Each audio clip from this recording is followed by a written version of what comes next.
Alors les petites vidéos du soir qui commencent comme ça, sans trop de montage, en improvisé, généralement c'est les vidéos où l'apport de valeur il est le plus grand. Donc écoute bien tout ce que je vais te dire de A à Z. Parce que dans cette vidéo, je vais tout simplement te partager le processus qui m'a permis, moi Raphaël, quand j'ai commencé petit jeune des 18 ans issu de région parisienne, à monter un empire à plus de 5 millions d'euros aujourd'hui de patrimoine. On va voir ensemble quelles ont été mes erreurs, qu'est-ce que j'ai bien fait, qu'est-ce que j'aurais pu mieux faire, qu'est-ce que je referais autrement, quels ont été mes investissements, qu'est-ce que j'ai fait avec mon agence SMMA. Bref, vidéo assez longue, on va tout voir de A à Z.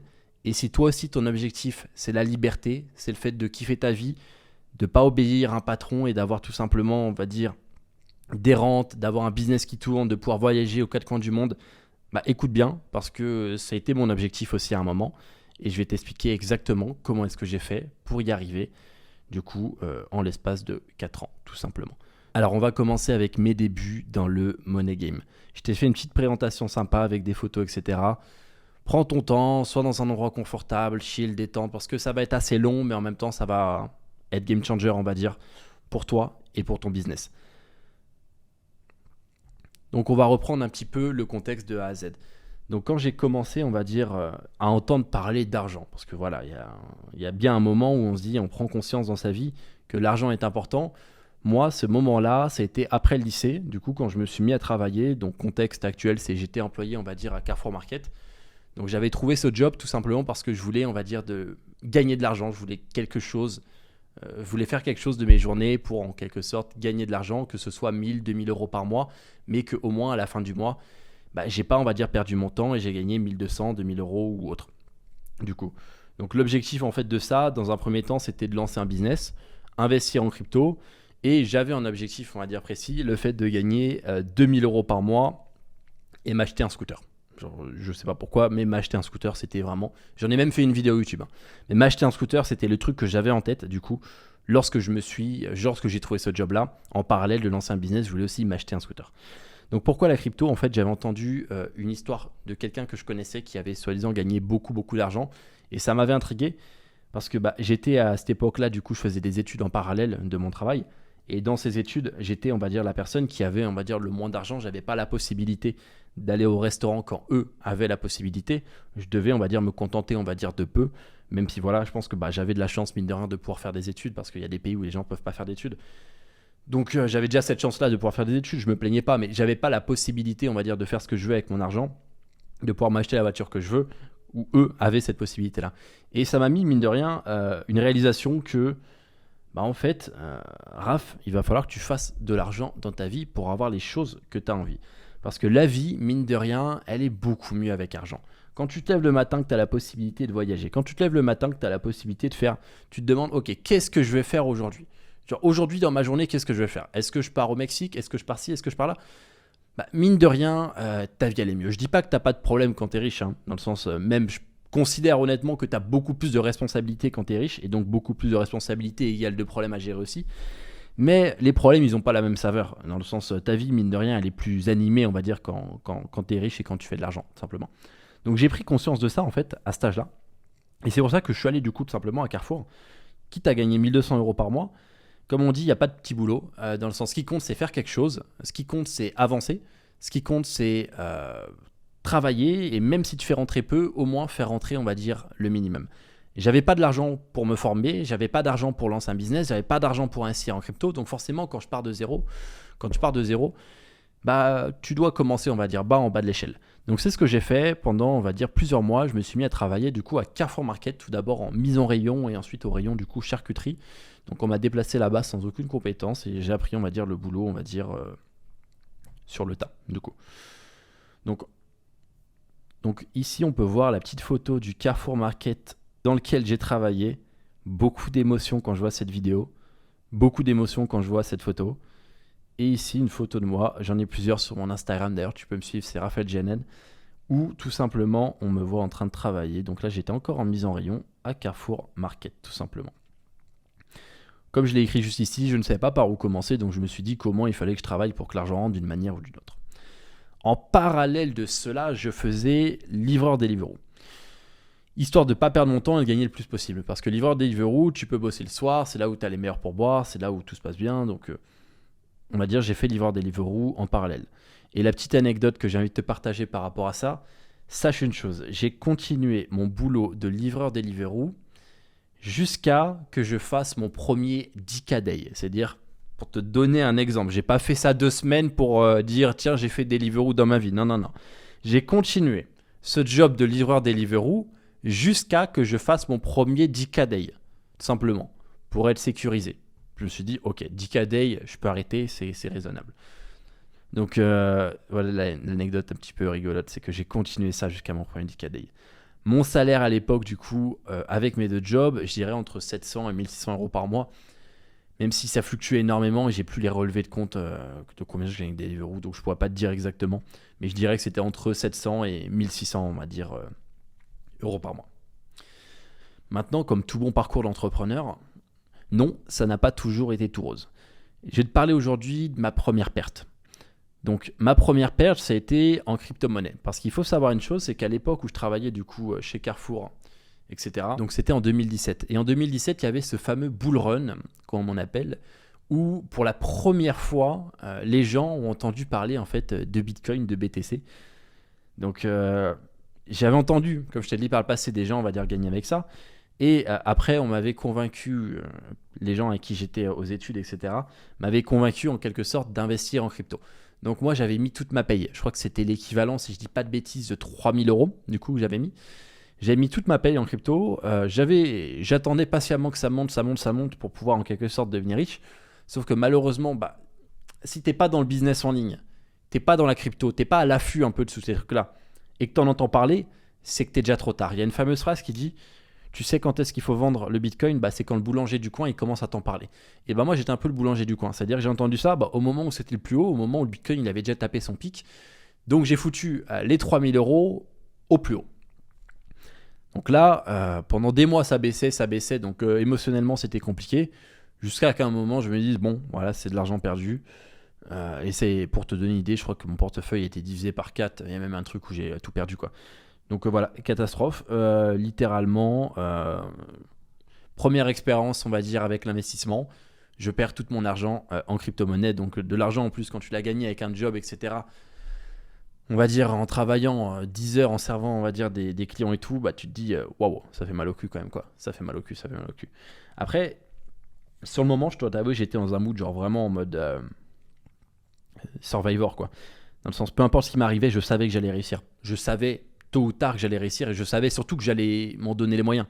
Je disais pas en mode je vais réussir en mode par magie. Je savais que en fait si je perds de l'argent, j'en refais. J'en refais jusqu'à que ça fonctionne. Je relance un truc. Je m'en fous. Je relance un truc jusqu'à que ça fonctionne. Si j'ai pas cette fois-ci réussi, c'est que j'ai fait quelque chose de mal. J'apprends de mes erreurs et je rebondis. Et ça, je pense honnêtement, c'est le premier critère. Si aujourd'hui tu veux devenir riche, sois pas une victime. Si tu perds de l'argent, rebondis. T'en perdras de l'argent. Si tu veux être entrepreneur, t'en perdras de l'argent. Tu te feras arnaquer. C'est normal. Ça arrive à tout le monde. Tous les entrepreneurs que je connais, ils sont au moins fait arnaquer au moins 3-4 fois. Donc si tu pars, ok, moi j'ai trop d'ego, moi je peux pas me faire arnaquer, moi je peux pas perdre de l'argent parce que si, parce que ça, te lance pas. Sois un salarié. Sois un salarié, tu perdras jamais d'argent parce que tu compteras, on va dire, tes centimes à la fin du mois. Et sois cool comme ça. Mais si tu veux être entrepreneur, frérot, je te le dis, tu pars à la guerre. Quand tu pars à la guerre, il y a des coups, il y a des blessures. Donc ça, tu dois en être au courant et tu dois pas faire te plaindre, on va dire, quand ça devient concret. Et ça, j'étais préparé. Même si forcément j'avais mal au cul, j'étais préparé, mine de rien, on va dire, à ça. La petite anecdote. Je vais essayer de te rajouter les anecdotes, on va dire, à chaque fois. Sache une chose. Je n'ai rien vendu. Je n'ai rien vendu à cette crypto-monnaie. Et en 2021, alors que j'avais totalement oublié, je n'avais même pas suivi les actualités comme quoi le Bitcoin était remonté. En 2021, je me connecte sur mon application Binance et je me rends compte que j'ai finalement fait x4 sur cette crypto-monnaie. La première réflexion que quelqu'un aurait eue, c'est oh trop bien, j'ai fait x4. Moi, la première réflexion que je me suis fait quand en 2021 j'ai regardé ça et je me suis dit mais heureusement que t'as pas attendu que cette merde remonte, littéralement. Heureusement que t'as lancé autre chose dans l'immédiat pour aller chercher du gros cash flow. Parce que si j'avais attendu tout ce temps pour que ça remonte, je pense que là, j'aurais encore une vie de merde comme à l'époque, quoi, littéralement. Je t'ai mis la petite courbe, on va dire, du BTC en 2017. Donc voilà, moi j'ai mis, on va dire, au plus haut.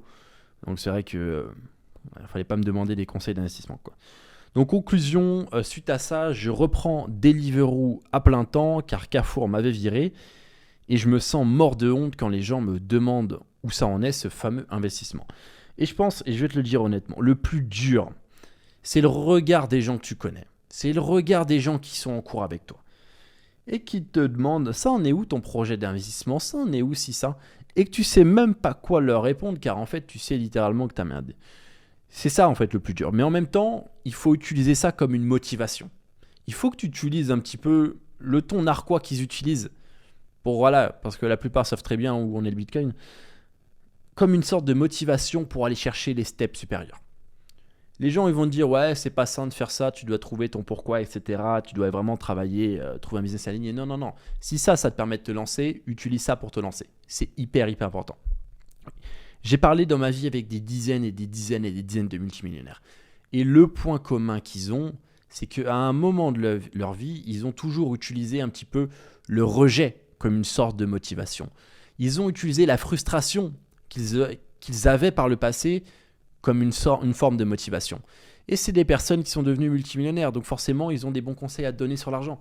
Donc oui, utilise le rejet, utilise la frustration que tu as dans ta vie pour lancer un business et aller chercher de gros résultats. N'écoute pas toutes ces personnes qui te disent alignement, si ça, trouver son pourquoi. Non, vraiment. Peu importe la raison, ton ex, elle t'a quitté, elle t'a trompé, peu importe. Utilise ça tant que ça te permet de lancer un business et de gagner plus d'argent, très clairement. Donc la conclusion, c'est que tout simplement, je reprends Deliveroo, donc avec des montées à 40% parce que je faisais ça du coup dans les Hauts-de-Seine, donc Nanterre, Mont-Valérien, etc. Donc en termes de zone, si t'es du coin, tu dois savoir que ça monte comme ça et ça redescend comme ça. Donc ça me faisait mon sport de la journée, très clairement. Mais voilà, j'ai repris ça. Petite vie de routine, petite vie, on va dire, classique de livreur Deliveroo en région parisienne. Maintenant, on va parler, donc ça c'est quelques mois plus tard, de ma première expérience business. Alors, ma première expérience business. Donc il faut savoir une chose, c'est que dans l'école où j'étais, je pense, voilà, si tu fais des études aujourd'hui, tu veux le savoir, mais tous les gens sont un peu à l'affût, comme on dit, des nouvelles opportunités de business, si ça, même si 90% ils n'ont jamais gagné un euro. Mais tout le monde essaye d'en parler ou autre, etc. Bref, c'est un sujet un peu de conversation, quoi. Donc dans les études et chez les gens qui font des études. Un ami de mon école me parle d'un business prometteur qu'il faut absolument faire. Et ce business prometteur, attendez, écoutez bien mesdames et messieurs, c'est tout simplement le MLM, ou on peut appeler ça le marketing des réseaux. Et moi, bien évidemment, crédule comme je suis, je me dis pourquoi pas tenter, tout simplement. Donc je verse les premiers 300 €, je me fais recruter dans une entreprise de marketing de réseau en fait dans le domaine du trading. Et bien évidemment, je perds ces 300 € parce que l'objectif est simple, recruter des personnes. Du coup, donc quand tu connais personne, tu recrutes tes amis. Et forcément, moi, mes amis, ils voulaient pas parce qu'ils voyaient que je gagnais pas. Donc au final, j'ai perdu 300 € tout simplement. Ce qui est aussi bien hardcore, c'est que j'avais annoncé à ma copine de l'époque que ce business allait me rapporter plusieurs milliers d'euros par mois d'ici 6 mois. Tellement en fait, j'étais confiant. J'étais confiant sur le fait que j'allais gagner de l'argent. J'étais confiant sur le fait que ça allait me rapporter de l'argent. Au moins 2-3 000 € par mois. Que dalle. Littéralement, que dalle. Donc au final, retour à la case départ, plus je me sens comme une merde niveau confiance. Et anecdote, je dois rembourser 1 000 € à la banque car je me suis fait pirater ma CB en rentrant mes numéros de carte sur un site que l'entreprise de marketing de réseau avait conseillé. Donc je dois rembourser 1 000 € en plus à la banque. Donc voilà. L'anecdote. Donc cette période-là, c'était ma première expérience business et c'était une catastrophe. Mais en même temps, si j'étais pas passé par là, je serais pas là où je suis aujourd'hui tout simplement. Donc il y a toujours une leçon dans la vie. Genre, il y a toujours une leçon. La leçon, c'est que j'étais con, littéralement. Mais au final, est-ce que je regrette ? Absolument pas. Parce que peut-être que si j'avais, on va dire, pas eu cette expérience-là, j'aurais pas eu la motivation de me dire « Ok, Raph, t'as fait une promesse à ta copine de l'époque que tu vas aller chercher du cash. » Peut-être que j'aurais pas fait de cash, tout simplement. Parce que j'aurais pas fait cette promesse-là. Et vu que je voulais être aligné un petit peu avec ma promesse, au final, je suis allé la chercher ailleurs. Je suis allé chercher ailleurs ce business-là qui m'a rapporté beaucoup plus. Donc forcément, non, je regrette absolument pas. Je regrette absolument pas. Si vous faites arnaquer, on va dire, lorsque vous commencez le business, partez du principe que ça peut arriver, mais remettez pas en question votre projet. Le problème, c'est qu'il y a des gens qui se font arnaquer. Genre, je sais pas, marketing de réseau, trading, etc. sur Telegram. Et ils remettent en question tout leur projet. Je me suis arnaqué, du coup, voilà, c'est pour ça que j'ai pas réussi. Non, c'est pas pour ça que t'as pas réussi. Si t'as pas réussi, c'est juste que t'as pas eu le courage d'aller plus loin que ça, tu vois. C'est que t'as pas eu le courage de rebondir, tout simplement. Dans le sens, j'en connais plein qui se sont fait arnaquer et puis ils ont bondi, et voilà, ça passe, tout simplement. Tu sais, le cerveau, il oublie au final, au bout d'un certain temps, tu vois. Donc forcément, non, tu rebondis et tu vas chercher, on va dire, le cash, très clairement. Si tu rases une fois, bah, tu prends le plan B. Si le plan B ne marche pas, tu prends le plan C. Et après, voilà, t'improvises. Il y a toujours une solution. Ce qui compte juste, c'est vouloir à 200% les choses. Si tu dis que t'as pas d'autre choix, t'as pas de plan B, t'es dos au mur, et peu importe ce qui se passe, tu vas aller chercher, on va dire, tes objectifs, t'inquiète pas, je peux te dire une chose, c'est que tu vas y arriver. Voilà, c'est uniquement ça. C'est pas une question de tu t'es fait arnaquer, ça t'a traumatisé. Non, ça c'est du bullshit, tout simplement. Maintenant, on va parler de mes premières ventes sur Internet. Donc le contexte est que je tombe sur une vidéo YouTube quelques mois plus tard d'un Américain qui s'appelle Jet Set Fly ou Josh King Madrid pour ceux qui le connaissent. Il parle de dropshipping. Alors j'ai pris un mois à comprendre à quoi ça correspond car à l'époque il fallait savoir une chose, c'est qu'il n'y avait même pas encore Yomi Denzel. Il y avait Léo Guyot, il me semble à l'époque, mais il y avait, je crois, où Yomi avait sorti une ou deux vidéos si je dis pas de bêtises. Mais c'était vraiment le tout début du tout début du tout début. Et je vais te casser un mythe. Arrêtez de croire que le dropshipping était plus simple avant. Le dropshipping n'était pas forcément plus simple avant. Les gens, quand tu leur parles de ça, ils disaient « Ouais, à l'époque, tu balançais une publicité, tu faisais 100 000 euros. » Non, pas du tout. J'ai balancé des centaines et des centaines d'euros en publicité. Tu avais, on va dire, peut-être moins de concurrence, mais c'est pas pour autant que c'était simple. Dans le sens, c'est pour ça d'ailleurs que j'ai changé de business et que j'ai très vite compris que le dropshipping, ça allait être compliqué si tu voulais devenir millionnaire. Mais non, arrêtez de dire ça, c'est un mythe. Littéralement, c'est un mythe total. Donc voilà, avec mon meilleur pote, on décide de se lancer et d'y aller à 200%. Et 2 mois plus tard, j'ai réalisé ma première journée à plus de 100 euros. Donc quelle méthode j'utilisais en dropshipping ? Je vendais déjà du charbon blanchissant et j'envoyais des DM avec un compte Instagram donc de mon site e-commerce en leur proposant un code promotion pour qu'ils achètent. C'est méthode Tupperware. Dans le sens, salut Marilyn, j'espère que tu vas bien. Voilà, juste pour te dire, j'ai vu que tu as regardé mon profil Instagram. Sache qu'on a une promotion, donc un acheté 2 offert. Bref, voilà. Full marketing pour qu'ils achètent. Et je faisais des journées, donc une journée à 100 euros. Tu vois, genre 100 euros, c'est pas énorme, c'est 3000 euros par mois. Donc c'est pas comme ça que c'était compliqué quand même. Donc ce que je veux dire par là, c'est que c'était pas miraculeux en mode tu balances une publicité, tu fais de l'argent. Non, c'était pas le miracle. Il y avait la difficulté. Ensuite, on a lancé la publicité, sauf que malheureusement, avec la publicité, je n'étais pas rentable. Après 6 mois de drop où j'ai dû faire 2-3 000 euros max du coup, et quand j'ai dû payer l'URSSAF, je me suis quasiment retrouvé en négatif. On galère à se sortir des vrais revenus, marge trop faible, déblocage à 24, bah je décide tout simplement de passer à autre chose et de chercher une autre opportunité tout simplement.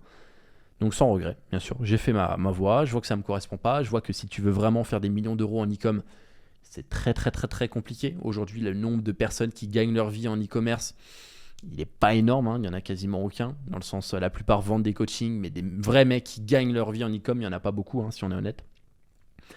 Donc ensuite, la période de ma vie qui est la découverte du SMMA.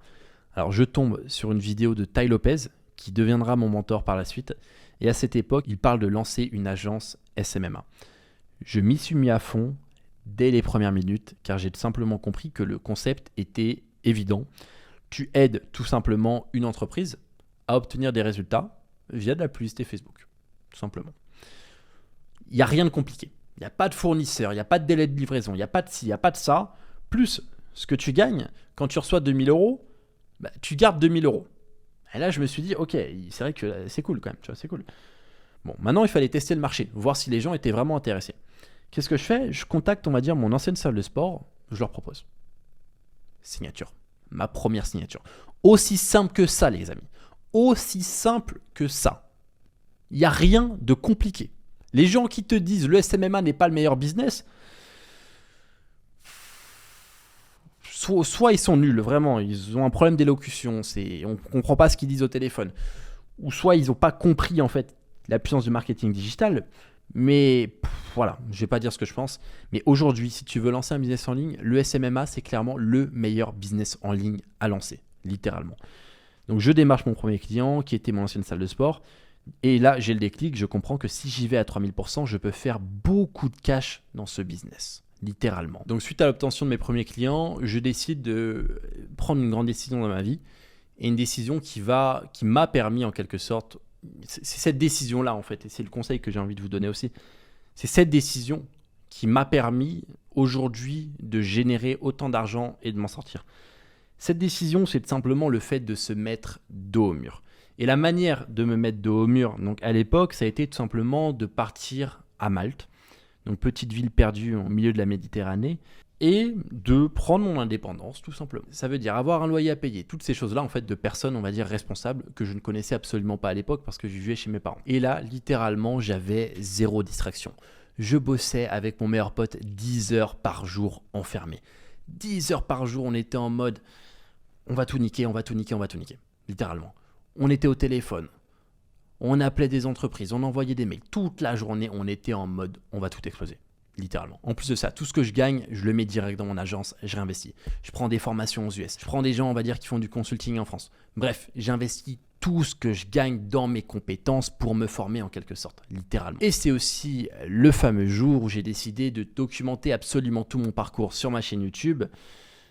Et avec, je vais vous montrer un petit extrait de ma première vidéo YouTube. Donc, voici ma première vidéo YouTube dans mon appartement à Malte, où je parle du fait de comment lancer une agence SMMA avec 0 €. Donc c'était 5 ans quand même.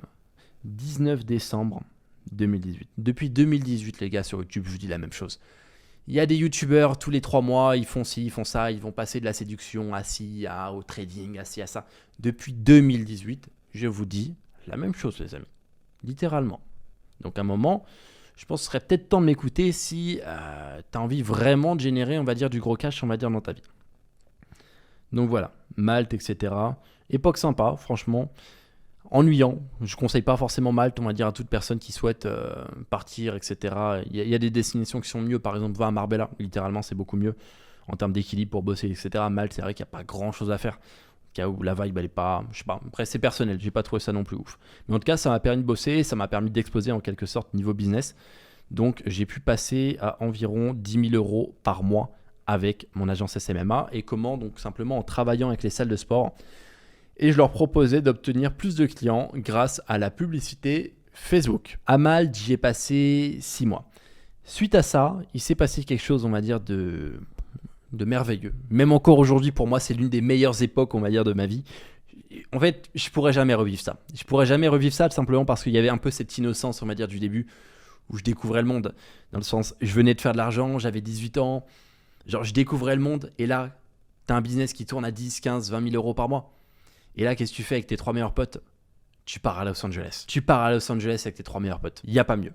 Donc, comme je te l'ai dit, mon agence, elle tournait entre 15 et 20 000 € par mois. Et en plus de ça, donc, je vendais des coachings à des personnes qui souhaitaient se former dans le domaine du SMMA. Ça me rapportait environ 5 000 € par mois.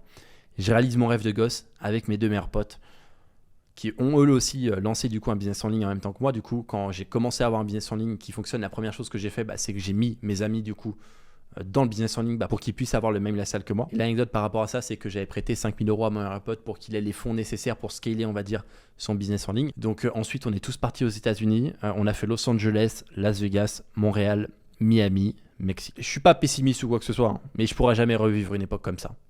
Il y avait ce début dans l'entrepreneuriat et ça, profitez-en les gars. Quand vous avez votre premier business qui tourne, la sensation, elle est incroyable. L'argent, c'est pas qu'elle perd en saveur. Mais c'est qu'aujourd'hui, je reçois un virement de 25 000, je m'en fous. Genre, je m'en fous, ça change pas ma vie, tu vois. Je reçois un virement, aujourd'hui, j'ai dû faire combien? Donc aujourd'hui, sur la partie formation, j'ai fait 7 000 €. J'ai pas reçu d'argent vis-à-vis de l'agence parce qu'on est le 25, donc forcément, ça va être début de mois. Mais rien que sur la partie formation, j'ai fait 6 000 €. Est-ce que ma vie, elle a changé? Non, je m'en fiche, littéralement. Ça me procure zéro émotion. Zéro émotion. Rien du tout. Donc ça, malheureusement, c'est normal. Toutes les personnes qui génèrent, on va dire, des millions ont ce sentiment-là de l'argent perd en saveur. Alors, c'est quoi le bout de là-bas? Charbon, sport, sortie. Le kiff total. Et je réalise une chose, c'est à quel point l'argent peut influencer ton bonheur. Littéralement, l'argent est hyper important. Petite photo ici avec Tai Lopez. Donc, anecdote de ouf. Étant donné que j'étais, on va dire, élève de Tai Lopez et que je générais beaucoup de gens, j'ai eu l'opportunité de rencontrer Tai directement à Miami. Et honnêtement, c'était incroyable en termes de discussion. Genre, j'oublierai jamais, c'était ouf. En plus, j'ai un business qui fonctionne. Je suis au State avec mes 3 meilleurs potes. Et je rencontre mon mentor qui pèse des centaines de millions d'euros. Vous vous rendez compte, en fait, l'état émotionnel dans lequel j'étais. Genre, c'est trop. C'est pour ça que je vous dis, je pourrais jamais revivre ça. Il s'est passé trop de choses au même moment, en fait. Genre, j'aurais beau demain Là aujourd'hui j'ai la vie que je veux, je peux faire ce que je veux, mais ça aura jamais la même saveur en fait que quand j'ai commencé. Et aussi en salaire, j'ai atteint mes premiers 25 000 euros par mois avec mon agence alors que je suis à Las Vegas. Donc petite vidéo à Las Vegas. Donc on est allé au stand de tir, je crois que c'était à la fin, ouais, ou au début. Où est-ce que c'était? Ah voilà ici. Voilà, on est allé au stand de tir pour fêter ça entre guillemets, et ensuite j'ai tourné du coup cette vidéo. Maintenant, je vais vous parler de mon premier million d'euros. Donc, mon premier million d'euros, j'étais à Dubaï depuis quelques mois et je l'ai vu se rapprocher. J'étais obsédé en fait à l'idée de ce million d'euros. Même si c'était qu'un nombre, j'en ai conscience. Le fait de me dire, ok, je suis devenu millionnaire, c'était une obsession. Et j'étais obsédé en fait à l'idée de ce million d'euros. Et une fois que je l'ai atteint, donc je l'ai célébré à Marbella parce que je vivais entre Dubaï et Marbella à cette époque. Et du coup, j'en ai fait simplement une vidéo YouTube. Et j'avais 21 ans. Donc, j'ai fait mon premier million d'euros à l'âge de 21 ans. En termes de salaire, je gagnais pas énormément, juste j'économisais énormément et je pense que ça a été ma force au cours de ma carrière et de ma carrière même encore actuelle parce qu'elle n'avait pas fini. Du coup, c'est que j'ai jamais trop dépensé comparément à d'autres entrepreneurs qui claquent des centaines de milliers d'euros dans des locations, des ci, de ça. Moi, j'ai pris 2 locations dans toute ma vie pour te dire de voitures. Je préfère, on va dire, construire un empire sécurisé et puis après peut-être kiffer plus, littéralement. Mais c'est ma philosophie et puis je sais que pour le moment, ça a bien marché avec moi donc je préfère continuer de cette manière-là du coup. Et bien sûr, d'ici quelques années, kiffer. Donc là, avec un de mes élèves, du coup, qui s'appelle Julien Chopard, du coup, qui est aussi youtubeur aujourd'hui, qui avait, du coup, grâce à SMMA Incubator, pu générer ses premiers milliers d'euros. Donc voilà, la vidéo, je vous souhaite de la regarder. Elle est ultra motivante. Si tu veux lancer un business, faire du cash, etc., regarde cette vidéo donc, où j'explique, du coup, comment j'ai célébré mon premier million d'euros à l'âge de 21 ans. Deuxièmement, alors mon record avec mon agence SMMA. J'étais à Istanbul, je m'étais mis dans un cadre extrêmement focus, histoire de faire en sorte que cet objectif se passe au mieux. Pendant des mois, je ne suis pas sorti, pendant des mois avec mes équipes, on a tout préparé. À la rigueur, les États-Unis, c'était une période géniale de ma vie. Je ne dirais pas que c'était une période géniale de ma vie, j'avais trop de stress. Littéralement, beaucoup trop de stress. Objectif, réaliser le record du marché francophone en SMMA avec mon agence. J'avais envie de faire ce record. Donc voilà pourquoi je me suis enfermé pendant des mois. Et on va regarder légèrement la vidéo ensemble. Il faut savoir une chose, et ça je le dis. J'ai littéralement prouvé tout de A à Z en montrant mes relevés bancaires et en actualisant du coup mes relevés bancaires du coup sur cette vidéo. Donc où on voit des paiements de 24 000 euros d'un coup de 19 850, donc des paiements qui ne sont pas fixes, qui ne peuvent pas être de la formation, parce que je sais que j'ai déjà été critiqué, les gens m'ont dit c'est la formation ça, non, quand c'est 24 000 piles ça peut pas être de la formation, littéralement, c'est juste de la logique, hein. Formation ça va être on va dire 24 000 et 351,2 centimes, c'est tout le temps comme ça les notifs de Stripe. J'ai tout montré de A à Z. Comment j'ai fait plus de 250 000 euros de chiffre d'affaires en l'espace de 30 jours avec mon agence SMMA. Pareil, regarde cette vidéo. Je te demande pas de regarder toutes les vidéos YouTube de ma chaîne, même si c'est top, mais au moins celle que je montre dans cette vidéo, va les regarder juste après. Ensuite, mes premiers investissements. Et je pense que c'est là où j'ai vraiment pu décoller, parce qu'il y a certains investissements où j'ai fait x2 en fait. Et j'ai investi du coup dans plusieurs appartements à Dubaï. Certains ont doublé, ça m'a permis d'accélérer le processus énormément. Et c'est là où j'ai pris conscience que le fait de ne pas investir quand tu es entrepreneur, c'est une grosse erreur. Tu ne dois absolument pas investir quand tu es au début. Genre, me parle pas de je vais devenir riche avec l'immobilier. Non. Si tu es à zéro aujourd'hui, ne parle pas de ça. C'est faux. Tu ne deviendras pas riche avec l'immobilier ou tu deviendras riche à 60 ans, littéralement, si tout se passe bien.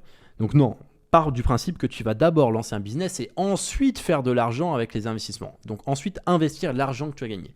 Et je pense que c'est là la voie en quelque sorte qu'il faut suivre. C'est cette voie où tu te dis je vais lancer un business et ensuite je gagnerai de l'argent avec mes investissements. Et bien sûr, tu peux te faire kiffer. Je me suis fait kiffer. Je me suis récemment acheté une montre du coup à 80 000 euros. Je vais te faire une vidéo bientôt. Donc pareil pour célébrer, on va dire, un gros objectif. Et toutes ces actions-là, en fait, m'ont permis officiellement de passer la barre des 5 millions d'euros de patrimoine à l'âge de 25 ans. Donc un mélange de détermination, de passage à l'action, de résilience, mais aussi d'investissement. Et ça, c'est le meilleur conseil que j'ai à te donner, c'est lance un business. Lance un business dès aujourd'hui. N'écoute pas toutes les personnes qui vont dire que tu vas devenir riche avec l'immobilier, que tu vas devenir riche avec la bourse. Lance un foutu business dès aujourd'hui, va chercher du cash flow et investis ce cash flow ensuite. Et c'est là où tu vas faire des millions, littéralement. Et pour le reste de l'aventure, elle n'est pas encore écrite et on va l'écrire ensemble sur cette chaîne YouTube où je vais littéralement tout documenter. Peut-être que je documenterai ça pendant 10 ans, 15 ans, ça va être une sorte de journal de bord de l'entrepreneur. Mais au final, j'ai trouvé un type de contenu qui me plaît, avec lequel je suis aligné, donc je vais continuer, on va dire, sur cette lancée. Plutôt que faire des vidéos comme tout le monde fait, dans l'unique objectif de faire des vues, je préfère faire du contenu authentique. Et peut-être qu'un jour, il sera reconnu à sa juste valeur. Mais en tout cas, je t'invite à t'abonner si tu veux me soutenir, mettre un like. Et bien sûr, si tu souhaites te former, tu peux cliquer sur le premier lien dans la description pour y retrouver une formation gratuite, tout simplement. C'était Raphaël et on se retrouve pour la prochaine vidéo YouTube.